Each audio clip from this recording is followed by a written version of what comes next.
Dans les vastes forêts enneigées de l'extrême-orient russe, deux prédateurs au sommet naviguent dans une ancienne danse de survie qui a captivé les biologistes de la faune pendant des décennies. Le tigre de Sibérie, le plus grand chat du monde, et le loup d'Extrême-Orient, une sous-espèce de loup de taille moyenne étroitement apparentée au loup mongol et himalayen, partagent la même taïga sauvage dans ce qui représente l'une des dynamiques de prédateurs les plus complexes de la nature.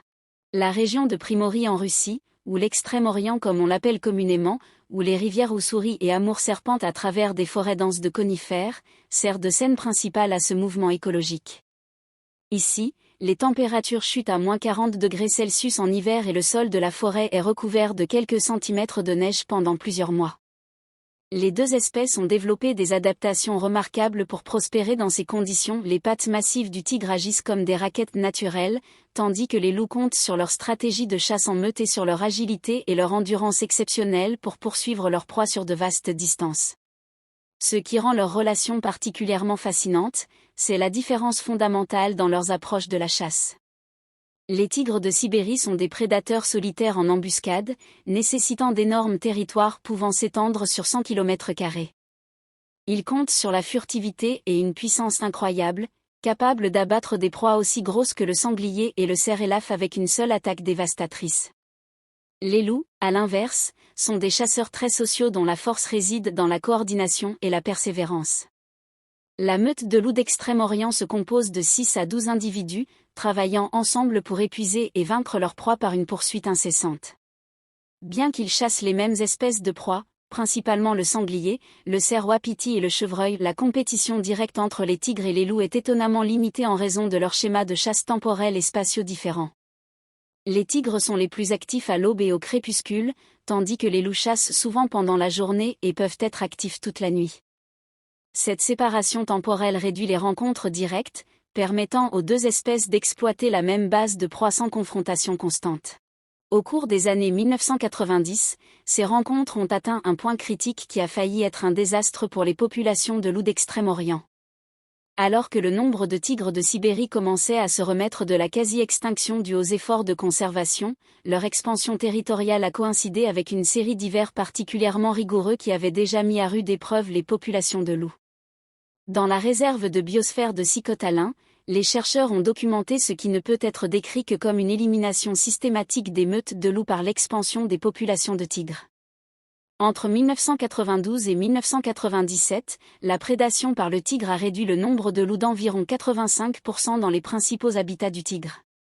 Des meutes entières se sont désintégrées en quelques mois après que les tigres ont établi des territoires dans leurs aires de répartition. Les quelques loups survivants ont été contraints de s'installer dans des habitats marginaux, des basses terres marécageuses et des lisières agricoles où les tigres s'aventuraient rarement mais où des proies étaient en quelque sorte disponibles. Aujourd'hui, une coexistence plus stable a émergé. Les populations de loups ont rebondi dans les zones où la densité de tigres reste modérée, et les deux espèces ont creusé des niches écologiques qui minimisent les conflits directs. Les tigres maintiennent leur domination dans le noyau dense de la forêt, tandis que les loups se sont adaptés pour exploiter les lisières des forêts et les vallées fluviales. Ces rencontres se seraient terminées différemment s'il s'était agi du loup des forêts sibériennes ou russes, Canis lupus communis, l'une ou sinon la plus grande sous-espèce de loup gris. Mais les loups des forêts russes et les tigres de Sibérie ne se rencontrent nulle part dans la nature. Cette dynamique continue d'évoluer, offrant des informations inestimables sur l'écologie des prédateurs et les mécanismes complexes qui permettent à plusieurs espèces. Tigre de Sibérie, Panthera tigri alteca, la plus grande sous-espèce de tigre et félin.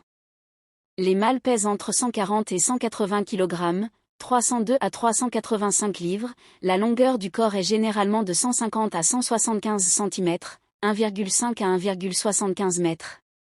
Les femelles pèsent de 100 à 135 kg, 220 à 275 livres, et ont une longueur de corps de 135 à 156 cm, 1,35 à 1,55 m. La hauteur des épaules varie de 79 à 91 cm. La longueur de la queue peut aller de 78 à 95 cm. Loup d'Extrême-Orient, Canis lupus ou Chanco siberica, une sous-espèce de loup plus rare qui est étroitement liée au loup mongol et himalayen qui vit en Extrême-Orient russe. Les mâles pèsent en moyenne 29 à 37 kg, 63 à 78 livres, la longueur du corps varie de 115 à 133 cm, 1,15 à 1,3 m. Les femelles pèsent de 27 à 33 kg, 60 à 72 livres, la longueur du corps de 110 à 128 cm, 1,1 à 1,28 m, la hauteur des épaules peut atteindre 70 cm. Longueur moyenne de la queue 42 cm, 17 pouces. Cela fait du tigre de Sibérie 5 fois la taille d'un loup d'Extrême-Orient, il ferait même plus de 2,1 fois la taille des plus gros loups gris du centre de la Russie. Cependant, lorsque ces prédateurs au sommet interagissent, les rencontres révèlent la domination absolue du tigre. Les recherches menées par la Wildlife Conservation Society ont documenté de nombreux cas où des tigres ont tendu une embuscade aux loups, non pas pour se nourrir, mais apparemment pour éliminer la concurrence. Des tigres ont été observés traquant des meutes de loups, utilisant leur furtivité supérieure pour s'approcher sans être détectés avant de lancer des attaques dévastatrices.